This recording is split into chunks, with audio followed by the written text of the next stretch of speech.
state of Ohio. We're going to show you the points during the debate when they gave the candidates the highest and the lowest marks. We're also waiting to speak with our own Candy Crowley. She was the moderator of this rather contentious debate. I'm anxious to hear her thoughts. You will hear what Candy has to say about this debate first, right here on CNN. During tonight's debate, President Obama renewed his attack on Mitt Romney's tax plan, accusing him of simply not explaining how he'd pay for lowering tax rates. When he's asked, how are you going to do it? Which deductions? Which loopholes are you going to close? He can't tell you. The fact that he only has to pay 14% on his taxes when a lot of you are paying much higher, you know, he's already taken that off the board. Capital gains are going to continue to be at a low rate, so we're not going to get money that way. We haven't heard from the governor any specifics beyond Big Bird and eliminating funding for Planned Parenthood in terms of how he pays for that. Now, Governor Romney was a very successful investor.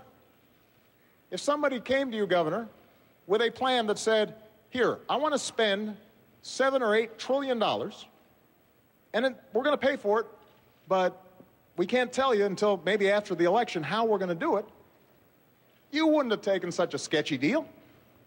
And neither should you, the American people, because the math doesn't add up. Of course they add up. I was someone who ran businesses for 25 years and balanced the budget. I ran the Olympics and balanced the budget. I ran the state of Massachusetts as a governor, to the extent any governor does, and balanced the budget all 4 years. When we're talking about math that doesn't add up, how about $4 trillion of deficits over the last 4 years? $5 trillion. That's math that doesn't add up.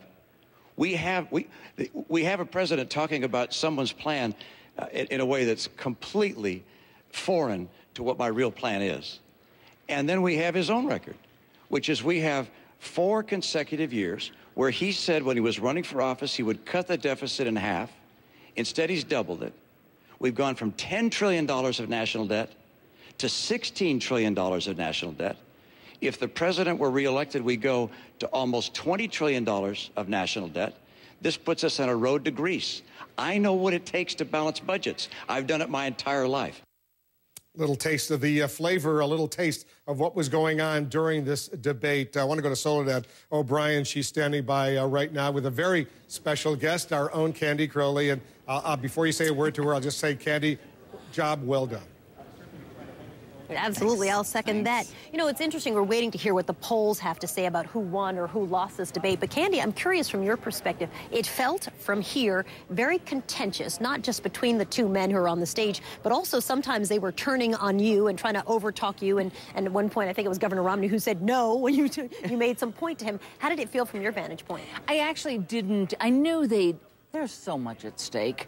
There's so little time. I expected them actually to come at me when I tried to kind of rein them in. And also, you don't want to be, when they're going, I don't want to have some, you know, sort of, here's an artificial, you all need to be quiet right now. So there's this kind of balance you're trying to strike, and they just want to get in everything they've ever known that even possibly has to do with the subject. So I didn't take it personally or anything. I just took it, and I don't think they even meant it personally.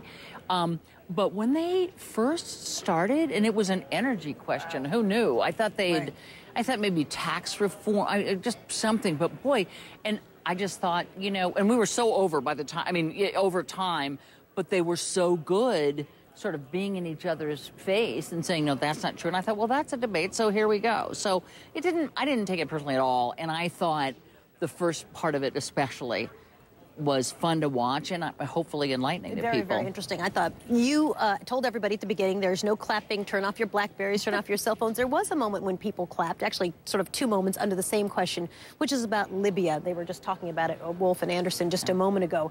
And it was when the president said that he stood in the Rose Garden and said this was an act of terror. And the actual quote that he said on that day, the day after the attack, was, no acts of terror will ever shake the resolve of this great nation, and went on from there. In a way, you had to fact check on both sides. Right. Well, I knew that the president had said act of terror because this had kind of come up before, and also I heard him that day. and what Mitt Romney was going for, and I think where he tripped himself up was that he picked that one wrong fact. The president did call it or refer to it in some way as an act of terror. And so I felt as though, and the president kept looking at me going, you know, and I thought, well, I did know that. And I said, you know, he did call it an act of terror. That's what caused the applause. Right, but then on this side over here. Right, on this side over here, which is clearly the... Then you fact check again. And then I said, but you are correct that they didn't know for a couple of weeks that it wasn't related to the tape, and there was no riot outside the consulate. So, and then that side of the room clapped. So I wasn't trying to get them to clap. I was trying to sort of, you know, bring some kind of clarity to the conversation. We should mention behind us, they're beginning to clear the stage back here a little bit. You know, uncommitted voters and politicians, you can barely pry them apart, obviously, because they would love to have every one of those votes. Wolf wanted to jump in and ask you a question, Candy. Yeah, Candy, what was the biggest surprise for you during the course of this debate? Oh, probably how easily you could go, you know, on the Sunday show, I like having a little time. And I thought, okay, 7.5 minutes to discuss immigration. That seemed like an okay amount of time, but we wanted to get to guns, and we wanted to get to, you know, so many things we didn't have a chance to get to. But it goes so quickly, even when they're kind of within their time constraints. So, and somebody told me before I went in, they said, this will be over before you know it. And it just was amazing to me how I looked up and I thought, I've got 5 things I want to ask all of them. So you have to make that choice. Do I ask them that, or do we try to get in all of these questions, you know? And I tried to opt mostly for getting in all these questions. So I just think that the time flies thing really did take me by surprise. I know Anderson has a question as well for you, Candy. Yeah, Candy, just as a moderator, you often catch things that, even though the cameras are trained on both these men the full time, the kind of the electricity of being on the stage, the level of personal animosity, was it palpable? Did it feel like there was personal animosity between these two? You know, I know it, as you know, the camera kind of enlarges things, but I have to say, sitting on that stage, I didn't feel like it was personal animosity. I felt like the calendar was closing in on these guys. Remember, the next debate is all about foreign policy, so they knew this was their last kind of chance to do it. So I thought they were both incredibly intense. They both came to play, but I didn't totally get this kind of we hate each other vibe from them at all. I just got an urgency vibe from both of them. Interesting. And you know, Candy, I know normally when you are not moderating a debate, you're watching the social media feeds, you're watching Twitter. And I will tell you what was going on, particularly on the Libya question, is conservatives were saying, Libya, Libya, Libya, please, because they thought that was the best moment, possible moment for Romney to really take a whack at the president. And he didn't seem to. He really seemed to be one of those moments that conservatives were disappointed in Mitt Romney. But that sort of leads me to my question, which is, you called through all of these questions that these undeclared voters brought in this morning. I know that this was such a big concern of yours. How did you decide which ones to choose? It's funny because it was not one thing that decided everything. It was kind of a multitude of things. We wanted to cover subjects that maybe folks hadn't heard about but still were interested in. I think immigration, gun control, and immigration women's issues were the 3 big ones. Climate change. I had that question to all you climate change people.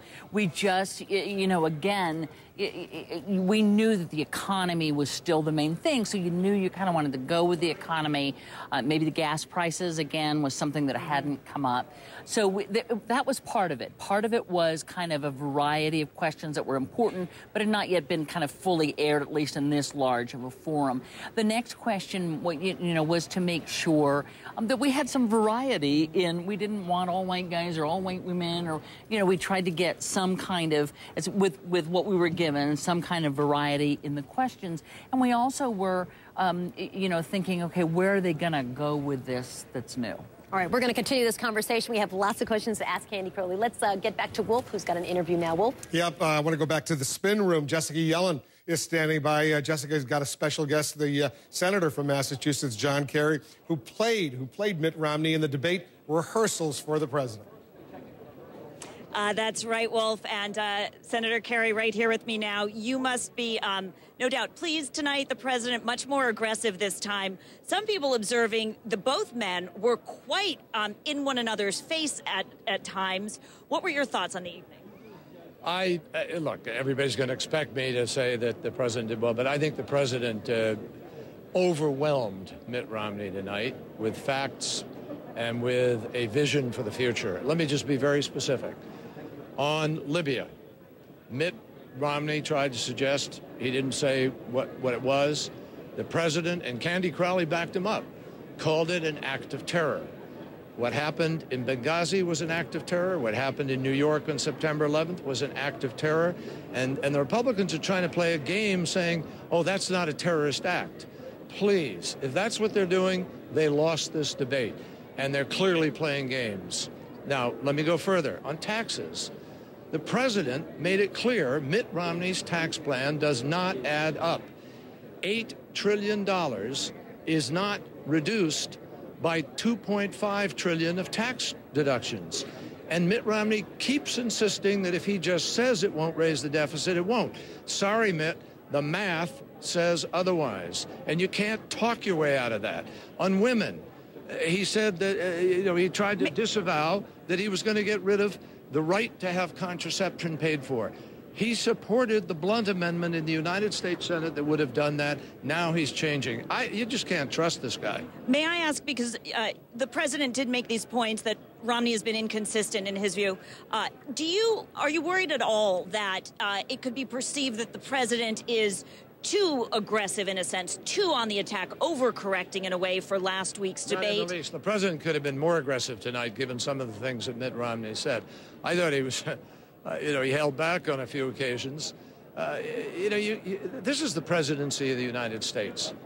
This is the future of our country. It deserves candidates who tell the truth and talk facts. Mitt Romney keeps changing. We know this in Massachusetts. I mean, it tells you a lot that in the state that he was the governor of, he can't even contest this race.